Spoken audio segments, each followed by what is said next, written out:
എന്നെ ചീത്തയാക്കുന്നത് മമ്മി, രംഭയെ ചീത്തയാക്കുന്നത് ഞാനും. നമ്മൾ എന്ത് ചെയ്താലും കുറ്റവാ. അയ്യോ മമ്മി, ഇതൊന്നും ഇദ്ദേഹത്തിന്റെ അഭിപ്രായങ്ങളല്ല. മറ്റു ചിലരുടെ അഭിപ്രായങ്ങളും തീരുമാനങ്ങളും സൂര്യ പറയാണ്. അതെനിക്കറിയില്ലേ. കൊട്ടാരം മുറ്റത്തെ പാർവതി അമ്മയ്ക്ക് മനസ്സിലെ തീരുമാനങ്ങൾ നമ്മളെ അറിയിക്കാൻ. ഈ കാര്യത്തിലേക്ക് അമ്മയെ വലിച്ചടക്കണ്ട. ഞാൻ പറഞ്ഞത് സത്യമാണ്. മേനക മകളെ വളർത്തുന്നതിൽ എന്തെങ്കിലും അപാകത ഉണ്ടെങ്കിൽ പറഞ്ഞു മനസ്സിലാക്കി കൊടുക്കേണ്ടത് ആന്റിയാ. പക്ഷെ ആന്റിയുടെ ഭാഗത്തുനിന്ന് ഒന്നും. തിരിച്ചോ? ഇവളുടെ അമ്മ എന്നത് മാത്രമാണോ എനിക്കിവിടെയുള്ള ബന്ധം? നിന്റെ അച്ഛന്റെ സഹോദരി എന്നുവെച്ചാൽ കൊട്ടാരമുറ്റത്തിന്റെ സ്വന്തം ചോര. അത് സ്ഥാനം. പക്ഷെ യാഥാർത്ഥ്യമോ? നിന്റെ അമ്മയുടെ ദാസി, വലിഞ്ഞു കയറി വന്നവളെന്ന നിലയിലുള്ള ട്രീറ്റ്മെന്റ്. അതെ, ഒരു പ്രതികരണവും ഇല്ലാതെ എന്റെ ഏട്ടൻ ആ വീൽ ചെയറിൽ ഇരിക്കുന്നത് കൊണ്ട് പാർവതി കൊട്ടാരമുറ്റത്തെ പാർവതി അമ്മയായി. അനുസരിക്കാൻ ആളും പാടിപ്പുകഴ്ത്താൻ വൃന്ദങ്ങളും ഉണ്ടാകുമ്പോ അഹങ്കരിച്ചു പോകും ആരും.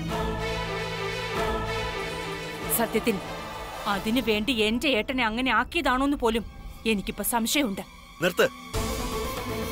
അമ്മയെക്കുറിച്ച് ഇതിൽ കൂടുതൽ എന്തെങ്കിലും നിങ്ങൾ സംസാരിച്ചാൽ ഞാൻ എന്റെ നിയന്ത്രണങ്ങൾ മറക്കും. കൊട്ടാരം മുറ്റത്ത് പാർവതി എന്ന എന്റെ അമ്മ രാജ്ഞി തന്നെയാ. ഈ കുടുംബത്തിന്റെ കെട്ടുറപ്പ് നിലനിൽപ്പൊക്കെ അമ്മ തന്നെയാ.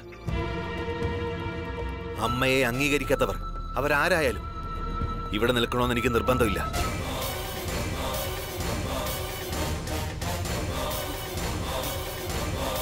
സൂര്യ, എന്താ ഇത്? അമ്മേ, ഞാൻ എത്രന്ന് വെച്ചാ കുറച്ച് ഞാൻ കേട്ടുപോനെ. സ്ഥിരം രഹസ്യമായി പറയുന്നത് ഒരു തവണ അവർ പരസ്യമായി പറയുന്നു.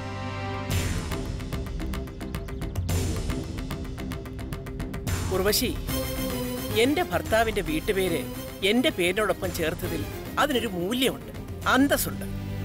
അതെനിക്കിഷ്ടവുമാണ്. ഭാഗ്യത്തിന് കൊട്ടാരമുറ്റത്ത് വേണ്ടുവോളം സമ്പത്തും ഉണ്ട്.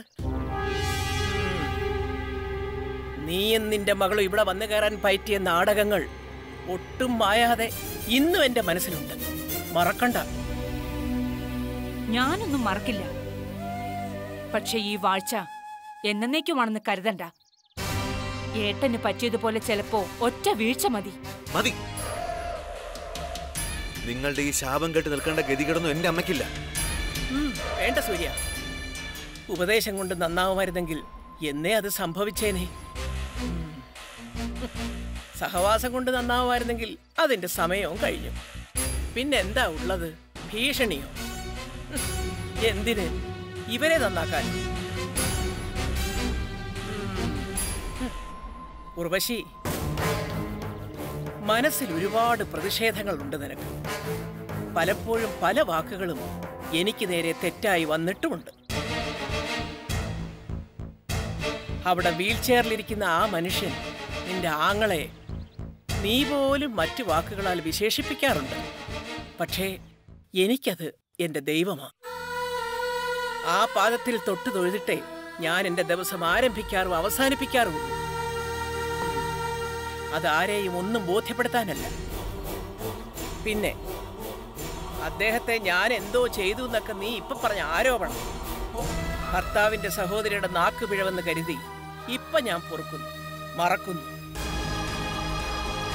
ഇനി ഒരു വട്ടം കൂടി ഉർവശിയുടെ നാവ് ആ പിഴവ് ആവർത്തിച്ചാൽ ഒരിക്കലും മറക്കാത്തൊരു പുകച്ചിൽ നിന്റെ ഈ കവളത്തുണ്ടാകും.